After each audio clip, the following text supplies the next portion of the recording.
turashima Imana umwanya dufite wo gukomeza gushaka mu maso y'Imana nk'uko umwami wacu yabitubwiye ko uko tubona ibimenyetso bigaruka ko bikomeza kugaragara aba ariko dukora ibintu bibiri. Icya mbere kuba maso, icya kabiri gusenga ubudasiba ngo tubone imbaraga zo guhagarara tudatsinzwe n'uburiganya bwa mwana Satani. Nta kintu gishobora gusimbura ibyo bintu bibiri. Kuba maso twarasobanuye kenshi icyo bivuga. Umwami yavuze ko iyo nyirinzu amenye isaha umujura ari buzire ntago yasinzira, yaba maso. Kuko umujura ntabwo aguteguza, umujura aragutungura. Yesu yaravuze ngo iyo nyirirugo amenye isaha umujura ari buzire yaba maso. Ngo namwe rero mube maso ko ntago muzi sobuja azaza ryari. Databuja ni Kristo, azaza ryari. Yaduhaye ibimenyetso ariko ntiyatubwiye umunsi n'isaha. Nta munsi n'isaha. Iyo nkubwiye gusa ngo nzagusura ryari, igihe uzabona ijuru rikubye, bayumvise, kandi ryari rikuba inshuro nyinshi, ntabwo wamenya ngo ni ryari. Aba rero niho tugiye kubimenya. Abantu benshi mu mateka y'itorero, abigisha bagiye barenga kuri iryo jambo bakigisha ibitari byo, ibyo bita les hérésies. Les hérésies ni kuvuga iki? Ni kuvuga kwigisha ijambo ry'Imana ugatandukira ukaba ku murongo Imana yashizeho. Ntabwo biba bikiri ukuri, biba biri byahindutse inyigisho z'ibinyoma. Ni kuvuga rero abo mvuga ni bande? Ni abantu bageraho bavansa les dates, bavuga ngo azaza umwaka runaka ukwezi ku itariki ye. Baba barenze kuri ibyo. Wayizi? Uzigisha ngo araza umunsi n'isaha, uyo azaba ari umwigisha w'ibinyoma. Kuko Yesu yaravuze ngo n'umwana ubwe ntabwo abizi, abamarayika n'umwana ubwe ntabwo abizi, keretse Data wenyine. Aho Yesu yarishize kuri level y'umwana w'umuntu. Bivuga ngo mu ijambo rimwe ni Imana gusa ibizi, nta wundi muntu. Na marayika Gaburiyeli naza akakubwira ngo ejo saa 3 uzitegure impanda izavuga, ntabwo azaba ari marayika w'Imana, azaba marayika w'umwijima yihinduye marayika w'umucyo. Kuko Imana ntishobora kunyura n'ijambo ryayo. Imana ishimwe. Niyo bita l'autorité de la parole de Dieu. Uko Imana yarivuze niko igiye kumera. Ariko hari ibitabo byinshi byanditswe, hari inyigisho nyinshi zatanzwe mu mateka y'itorero. Itorero rimaze imyaka 2000 kuva ku munsi wa Pentecote rivuka. Hari ibitabo byinshi byanditswe, hari inyigisho nyinshi zatanzwe. Bamwe bakagenda bari batandukira bakajya kuvuga ngo bazi umunsi n'isaha. Ntabwo ari byo. Amadayimoni afite uburyo bwinshi bwo kuyobya abantu. Gusa icyo umwami yavuze yatanze ibimenyetso runaka ngo nimubona ibi n'ibi mube maso, musenge iminsi yose kugira ngo muronke imbaraga zo guhagarara mudatsinzwe, muhagarare ku munsi w'umwana w'umuntu yazagarukira. Ngo kuko uwo munsi ngo uzaza nk'umutego uzafata mbiri abatuye isi bose. Ce jour viendra comme un filet, nk'uko umurobyi ajugunya inshundura mu nyanja, amafi akaba ari aroga gusa atazi ko yafashwe. Uko niko kuza k'umwana w'umuntu kuzakumeze. Muri Matayo 21 ibyo byose ndavuga. Amen. Ni Matayo 21. Kuba rero tutazi umunsi n'isaha, ntabwo Imana yashatse ko tuguma mu rujijo. Yaraduhaye icyo bita les signes majeurs. Bivuga ngo ibimenyetso inyamukuru. ubisoma hehe? Muri Matayo 24 birimo. Iyo ni ibimenyetso nyamukuru, Matayo 24.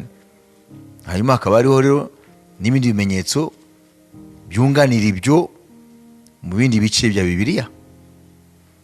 Ushaka rero kumenya ibihe afite aho yarebera, kandi muri iki gihe turimo ijambo ry'Imana ryagaragaye ko ari ukuri, kuko ibyo bihe ijambo ry'Imana ryahanuye tubirimo. N'umupagani ntabwo yahakana, nubwo yahakana Bibiliya ariko ntabwo yahakana ibimenyetso ko birahari.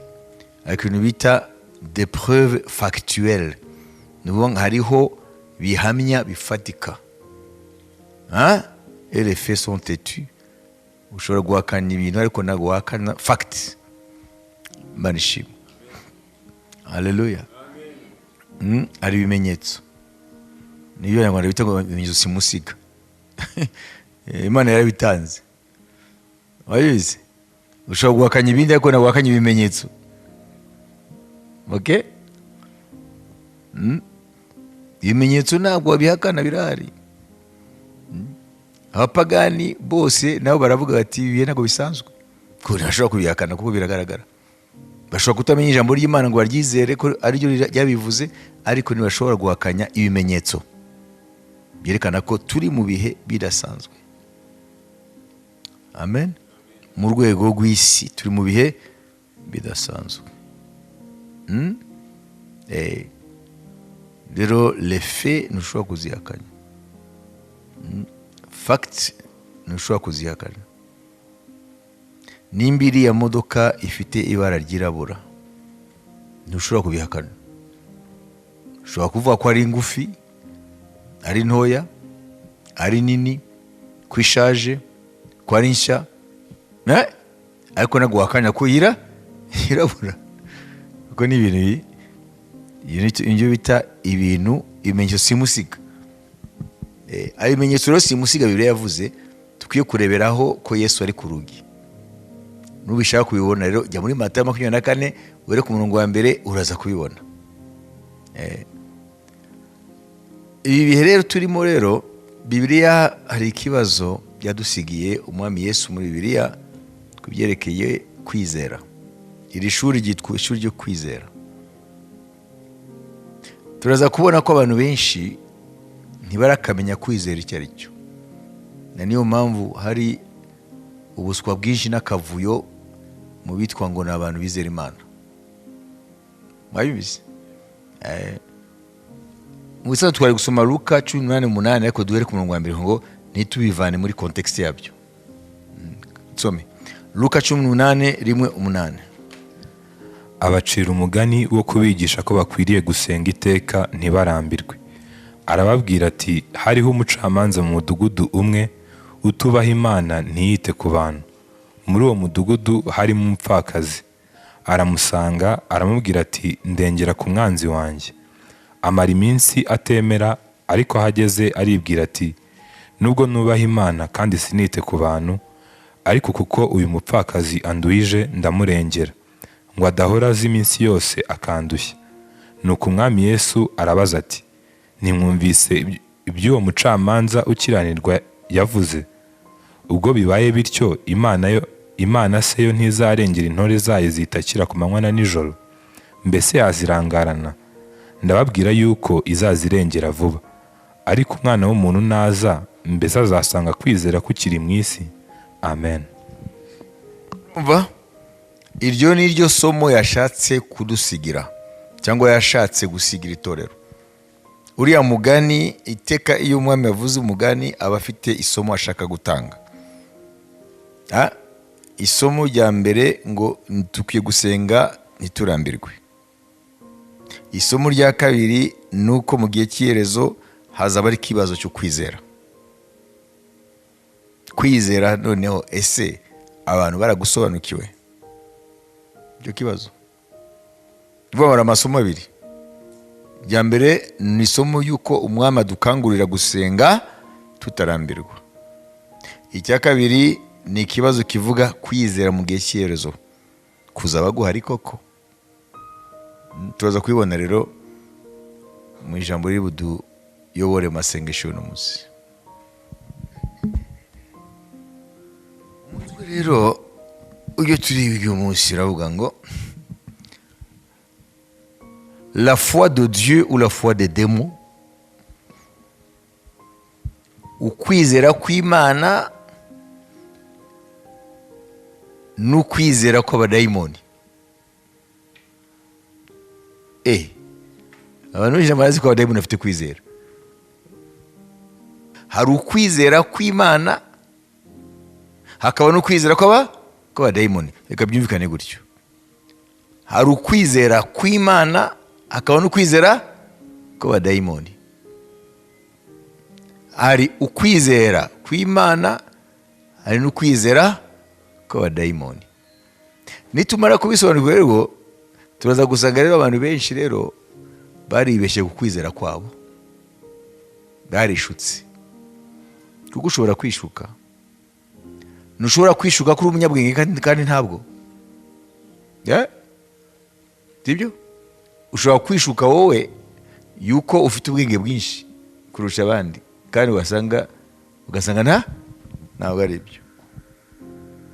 Amen.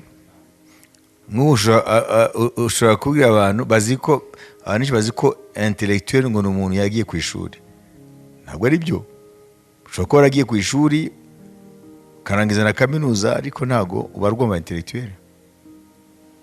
Mabibise ukaba utari mu intellectuel. Kuko intellectuel ifite ibisobanuro byabyo n'ibipimo. Tujye muri Yakobo ibice 2 umurongo wa 19. Aho niho tuvomamo iri jambo ukwizera kw'abadayimoni. Wizera yuko Imana ari imwe rukumbi, ibyo ni byiza, ariko abadayimoni nabo barabyizera bagahinda imishyitsi. Amen. Kumena barizera. Urizera ko hari Imana imwe rukumbi, ugize neza. Ngo hari n'abandi batari abantu babyizera bitwa abadayimoni. Bo rero bakagerekaho no guhinda imishitsi. Aha rero niho navuze ukwizera kw'abadayimoni. Nabo barizera. Mwayumvise? Hano twabonye ko abadayimoni nabo barizera kandi bagahinda imishitsi. Turaza kubona rero n'ikindi abantu nabo batazi, n'Imana irizera. None hakaba no kwizera kw'abantu. Niyo bintu bitatu. Nimushaka muri ya titre mugire bitatu. Hari ukwizera kw'Imana, uko abadayimoni n'uko abantu. Abari iba titre. Turaza kubona nature yuko kwizera uko ari gutatu. Hari ukwizera kw'Imana, apana kwizera Imana. Kwizera kw'Imana, kwizera kw'abadayimoni no kwizera kw'abantu. Ibyo nibyo turi bubone uyu munsi. Nanyuma uraza rero kwisitiwaho. Wowe uraza kwishakira umwanya muri ubwo buryo butatu bwo kwizera. Uraza kureba uri he. Abantu benshi rugenda hariya mu bitwa wa Kristo, cyangwa n'abandi bantu bava kubizera Imana, uzasanga bose bakubwira ngo turizera, ariko ntabwo bazi n'iyo jambo kwizera icyo rivuga. Tujye muri Mariko 11 umurongo wa 12 tuze ku murongo wa 24. Hano turaza kubona rero ukwizera kw'Imana, apana kwizera Imana, kwizera kw'Imana. Bukeye bwaho mu gitondo bamaze kuva i Betaniya, arasonza, areba kure abona umutini uriho ibibabi, arawegera ngo ahari yawubonaho imbuto. Nyamara awugezeho ntiyagira icyo abona keretse ibibabi, kuko kitari igihe cyo kwera kw'imitini. Arawubwira ati, umuntu ntakarye ku mbuto zawe iteka ryose. Abigishwa be barabyumva.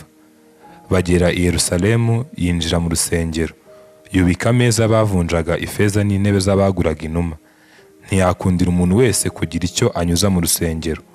Arigisha ati, mbese ntimuzi ko byanditswe ngo inzu yanjye izitwa inzu yo gusengerwamo n'amahanga yose? Ariko mwebwe mwayihinduye isenga y'abambuzi. Abatambyi bakuru n'abanditsi babyumvise bashaka uko bamwica, ariko baramutinya kuko abantu bose batangazwaga no kwigisha kwe. Bugorobye asohoka mu murwa. Bukeye bwaho mu gitondo kare bakigenda babona wa mutini wumye uhereye ku mizi. Petero yibutse ibyaho aramubwira ati, mwigisha, dore wa mutini wavumye wumye. Yesu arabasubiza ati, mwizere Imana. Ndababwira ukuri yuko umuntu wese wabwira uyu musozi ati, shinguka utabwe mu nyanja, ntashidikanye mu mutima we, yizeye yuko icyo avuze gikorwa yakibona.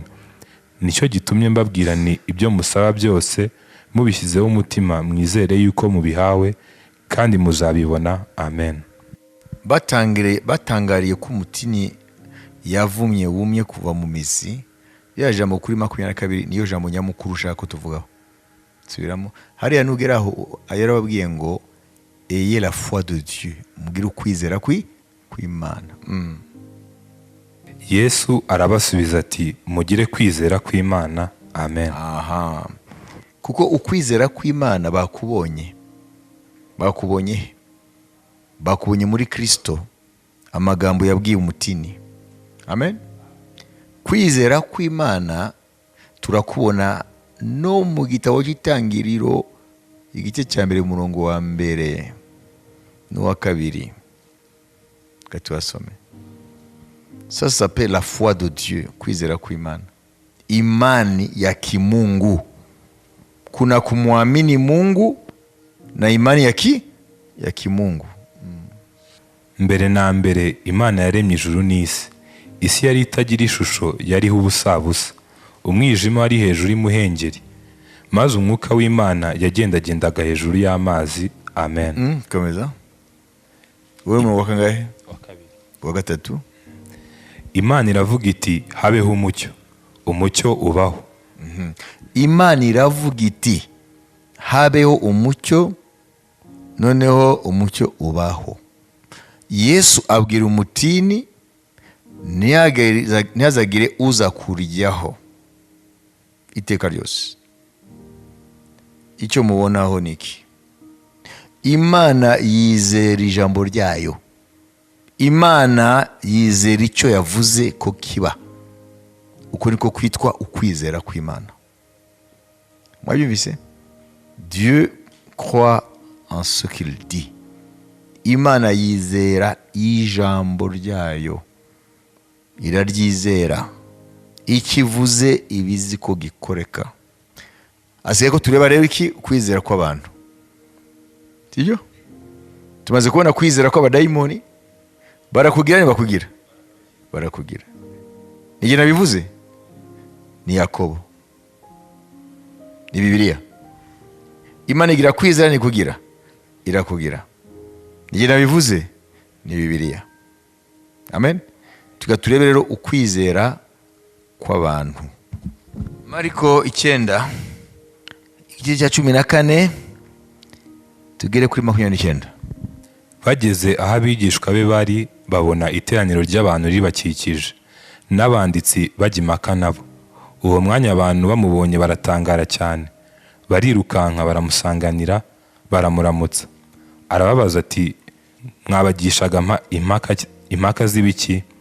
Umwe muri bo aramusubiza ati, mwigisha, nkuzaniye umwana wanjye utewe na dayimoni utavuga. Aho amusanze hose, iyo amufashe amutura hasi, akamubirisha ifuru, akamuhekenyesha amenyo, akamugagaza. Mbwira abigishwa bawe ngo bamwirukane, ntibabishobora. Arabasubiza ati, yemwe bantu b'iki gihe batizera, nzagezayo kubana namwe? Nzabihanganira kugeza ryari? Nimumunzanire. Baramumuzanira. Dayimoni abonye Yesu atigisa uwo mwana cyane, aragwa arigaragura, abira ifuru. Yesu abaza se ati, yafashwe ryari? Aramusubiza ati, yafashwe akiri umwana. Kenshi cyane amuta mu muriro cyangwa mu mazi ngo amwice. Ariko niba ubishobora, tugirire imbabazi udutabare. Yesu aramubwira ati, uvuze ngo niba mbishobora? Byose bishobokera uwizeye. Uwo mwanya se w'uwo mwana avuga cyane ati, ndizeye, nkiza kutizera. Yesu abonye iryo teraniro ry'abantu rimushikiye, biruka acyaha dayimoni ati, yewe dayimoni utavuga kandi utumva, ndagutegetse muvemo, ntukamugarukemo ukundi. Arataka, aramutigisa cyane, amuvamo asiga umuhungu asa n'upfuye, bituma benshi bavuga bati arapfuye. Yesu amufata ukuboko aramuhagurutsa arahagarara. Yinjiye mu nzu, abigishwa be babonye ko biherereye baramubaza bati, ni iki gitumye twebwe tutashoboye kumwirukana? Arabasubiza ati, bene uwo ntavanwamo n'ikindi keretse gusenga no kwiyiriza ubusa. Amen. Uriya mubyeyi yari afite umwana urwaye iki? Dayimoni y'igicuri. Ngo hanyuma ngo abigishwa ba Yesu ngo ntibabashije kumwirukana mu dayimoni. Hanyuma uriya mugabo aravuga ati, none nari mukuzaniye kugira ngo umukize, untabare umukize, ngo nimba ubishoboye. Uyu muntu abwira Yesu ngo nimba ubishoboye. Yesu aravuga ngo nimba mbishoboye, ngo byose bishobokera uwizera. Hanyuma kuri 24 niyo jambo nyamukuru rero rikwereka ukwizera kw'abantu. Kutari ukwizera kw'Imana, ni kube ukwizera kw'abadayimoni. Uwo mwanya se w'uwo mwana avuga cyane ati, ndizeye nkiza kutizera. Amen. Reka twanarize ijambo ry'uyu mubyeyi ngo ndizera nkiza kutizera kwanjye. Mubyumva mute? Ndizera nkiza kutizera kwanjye. Mubyumva mute? Ndizera nkiza kutizera kwanjye. Ninkubwira ngo ndahaze ariko ndashonje, wabifata gute? Muri filosofi babyita la contradiction cyangwa paradoxe. Ni ibintu bihabanye. Ndizera siyo yaturiye ko yizera, none asabye umwami ngo amutabare amukize kutizera. Turaza rero kumenya icyo bisobanura, ariko dufata iminota 5 tujye imbere y'Imana, hanyuma umuntu wese asaba Imana kugira ngo Imana imwishurire icyo we yita kwizera afite. Hanyuma uko tuzagenda twumva ijambo ry'Imana, umukaraza kwereka aho uhagaze aho hantu hatatu. Dufate iminota 5.